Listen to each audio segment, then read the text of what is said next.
I made the decision to allow my parents to live in the house. But when Mark, who can't even cook, had the audacity to suggest I leave, I couldn't believe it. He approached me with a smile, as if he had achieved something significant, and said something so outrageous that it left me speechless. I could never allow my parents to live in my house, only for Mark to try moving in with my in-laws without my permission and attempt to evict me, the rightful owner. Mark's controlling nature had bothered me for a while, but now it felt sickening. I couldn't continue this way with him. His entitled attitude and the way he behaved as if he owned the house, despite not contributing financially, had worn me down. I am Sarah, a woman in my 40s, and I work hard to support our family. Mark, my husband, stays at home and takes care of household chores. While I appreciate his contributions, his domineering personality had become unbearable. His demands, like asking me to fetch ice cream late at night, grated on my nerves. When I refused, he threatened me, reminding me of his supposed authority as the husband. His constant need to assert his dominance and demand respect solely based on his gender infuriated me. Dealing with his behavior on top of my demanding job felt unbearable. I finally told him, I'm really tired. I had reached my breaking point and couldn't continue living like this. I decided to retreat to my room for some rest, seeking solace from the mounting tension with Mark. However, he wasn't pleased with my attitude and confronted me, demanding an explanation for my behavior towards him. Threats loomed in his words, his anger palpable as he asserted his authority over me. Feeling utterly drained, I mustered a forced smile and apologized, hoping he would understand my exhaustion. But Mark's disappointment in me only grew, leaving me no energy to argue. I apologized once more and withdrew to my room, my spirit crushed by his overbearing behavior. Day by day, I endured Mark's tyranny, worn down by his constant demands. Then my breaking point came when I fell severely ill, diagnosed with a stress-induced fever. Unable to move, I had to take a day off work, lying in bed, too weak to care for myself. When I told Mark about my condition, he dismissed it, accusing me of making excuses and refusing to help. Alone in my room, feverish and weak, I endured a night of unbearable pain. In my delirium, I wished for an end to my suffering. I longed for a simple gesture of care from Mark, a cold compress, or even just a comforting word. But my desires remained unmet, leaving me drowning in a sea of loneliness and self-doubt. Questions plagued my mind. Why was I the only one subjected to this torment? What had I done to deserve such treatment? The agony of my situation, coupled with Mark's callousness, weighed heavily on my soul, pushing me to the brink of despair. I couldn't help but wonder why things couldn't just work out with Mark. The pain from my ongoing ordeal brought me to tears, and when my fever finally subsided after 3 days of rest, I had to return to work. My colleagues and bosses showed genuine concern, asking if I was truly all right. Their kindness contrasted sharply with Mark's attitude, and their compassion moved me to tears. I felt I was reaching my emotional breaking point. A voice inside me screamed that I couldn't endure Mark any longer. I knew deep down that pushing myself so hard wasn't sustainable, that someday I would reach my limit. Yet, in my overwhelmed state, I couldn't gather the strength to confront the situation or contemplate preparing for a life without Mark. My affection for him had long faded, but the complexities of our shared life left me feeling trapped. Each day, I worked tirelessly, returning home only to be tossed around by Mark's whims. This cycle persisted, draining me both physically and emotionally. Then, one day, while I was trying to find solace in my room, Mark summoned me. It had been ages since we had a serious conversation, and his unusual excitement piqued my curiosity.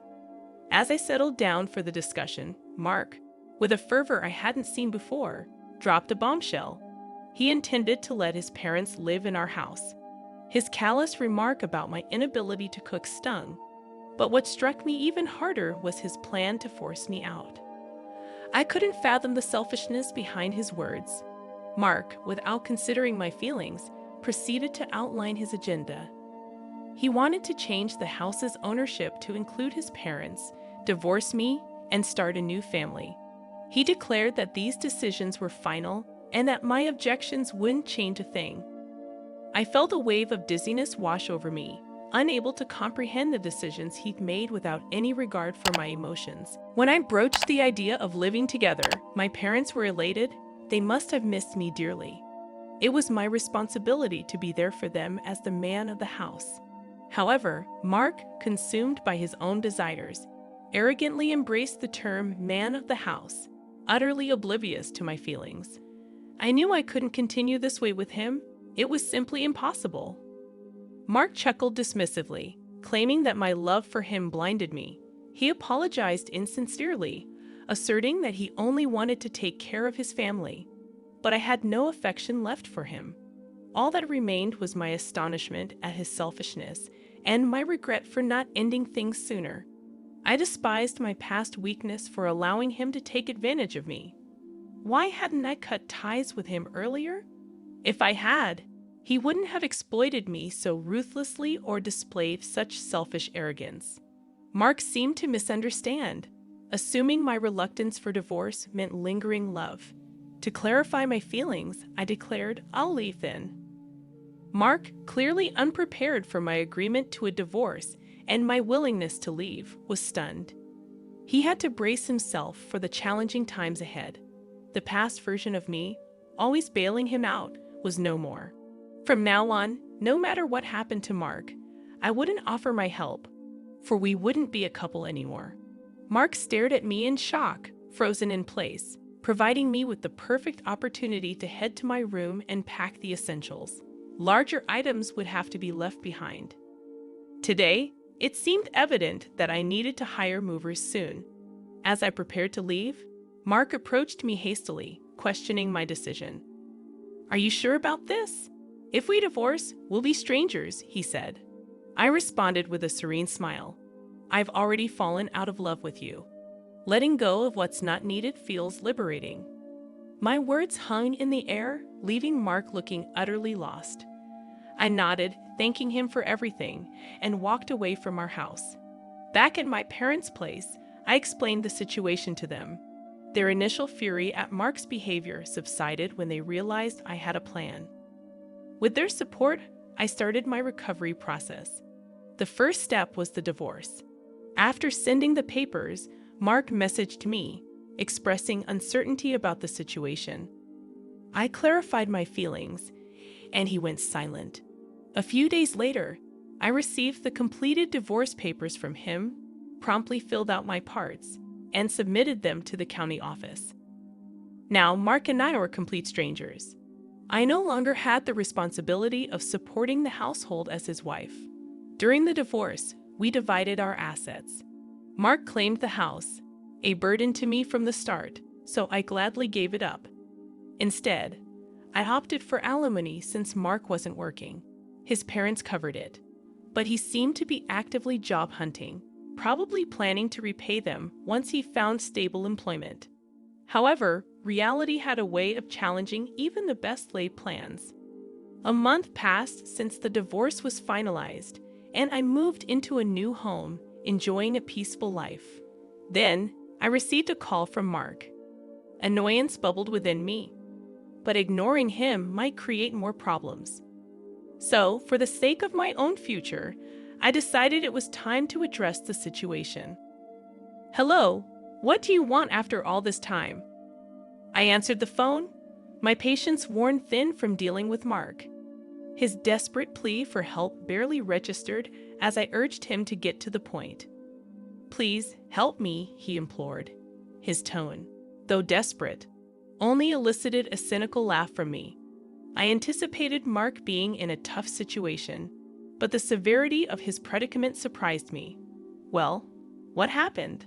"Oh, you have to tell me or I won't know, lol." Though I had a hunch about Mark's troubles, I wanted him to confess the details himself. Reluctantly, he began to explain, stumbling over his words. He had taken over the house I used to live in, managing fine for a month. However, he recently struggled to pay the rent since he was still unemployed. Thinking my former parents-in-law, who lived on a pension, could cover the expense, he asked them for help. But the bill turned out to be much higher than they expected, around $1,800. My retired in-laws, living frugally, couldn't afford such an amount. Furious and blaming Mark, they confronted him. Lost and unsure, Mark reached out to me, tears in his voice, asking for assistance. Despite the frustration bubbling within me, I couldn't help but feel a twinge of satisfaction seeing him face the consequences of his actions. He blamed me, venting his frustration about my lack of warning regarding the rent. I acknowledged my mistake, but reminded him that his ignorance about the monthly cost was entirely his own doing. He had treated me like an outsider and pushed me away, and now he was reaping the consequences. Sighing at his audacity, I listened as he continued, his plea for help persisting, seemingly oblivious to my feelings. "I need your help. We can't go on like this." Mark's voice carried a sense of urgency, highlighting their desperate situation. It was evident they felt cornered. I surmised that the rent due date had likely passed, and they might already be behind, considering the infamously short temper of the house owner. I remembered the stern warnings about never being late with rent payments while I lived there. Missing a payment could result in dire consequences, as Mark, having met the landlord, was well aware of. His plea for assistance was desperate, asking me to cover the rent for just 1 month. "I don't have anyone else to turn to. You still care about me, right?" Mark's words were laced with selfishness, expecting me to help just because we were once married. I wanted to tell him that my feelings for him had long faded, but I held my tongue. Instead, I coldly replied, "I'm sorry, but do I have any obligation to help you? You were the one who left me. Isn't it too convenient for you to seek my help now?" Mark attempted to defend himself, pleading for understanding. "Please don't be so cold. I really can't do this without you. Whether you still love me or not doesn't matter now.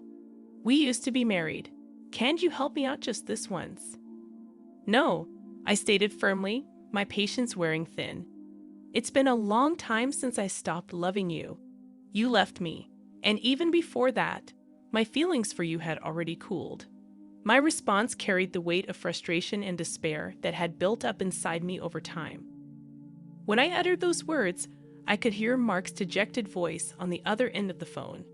It hit me like a tidal wave of disbelief. For so long, I endured everything: his selfishness, his taking me for granted, his mistreatment, and even stood by him when I was unwell, all in an attempt to salvage our marriage. I had invested my efforts into making our life together work. But this was the outcome. The question that haunted me was why I hadn't left sooner. Why I hadn't distanced myself from Mark when my love for him had faded. Regret flooded in, mingling with the anger I felt towards him. Throughout our time together, Mark never truly faced me. He never showed concern, never tried to protect me, and never considered walking through life hand in hand as a couple. Every time he treated me like a mere maid or a money-making machine, he remained oblivious to my despair. Yet despite all this being a result of Mark's actions, he had the audacity to plead for my help as if he were the victim. His attitude felt so self-centered that it was nauseating. "Please help me, I'm begging you. How about we get married again? This time, we'll start over properly. I promise I'll never kick you out again," he said in desperation. I couldn't help but chuckle bitterly at his desperate proposal. "Remarried to you? Are you kidding me? All of this is the result of your own actions. I've tried to work with you in my own way for a long, long time. I kept trying to make you face me. Now you're telling me to start all over again with you, pretending that none of that ever happened. Do you want me to go back to those hellish days? That would never happen. I'm not going back to that life, no matter what," I exclaimed, my emotions boiling over. Tears began to flow, a mix of anger and sadness. Mark remained silent in response to my words. Unable to bear any more of this conversation, I simply said goodbye and hung up. After that, Mark didn't call, and wanting never to hear his voice again, I blocked his number. Later, I heard from mutual friends that Mark and his family got evicted from their home. In his own way, Mark tried to talk to my former in-laws and get them to pay the rent on his behalf. However, they were furious, stating, "That's not what we talked about," and refused. Consequently, they angered the landlord and had no choice but to leave. Mark hadn't had much luck finding a full-time job, so he was working part-time to make ends meet. Apparently, because they have been living together, my former in-laws had to sell their house and were now cramped in a rundown apartment. All three of them. As for me, I became engrossed in my work. My boss even discussed a promotion with me. It seemed I might be the first female manager in our company, and I received admiration from both colleagues and juniors. Sometimes friends asked, "Are you going to get married?"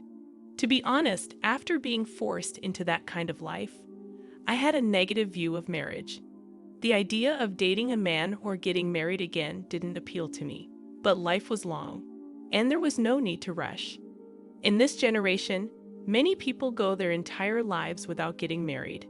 If I could live my life without regrets, that's all that mattered. If I could live true to myself, that was enough. With that in mind, I wanted to continue walking through life at my own pace.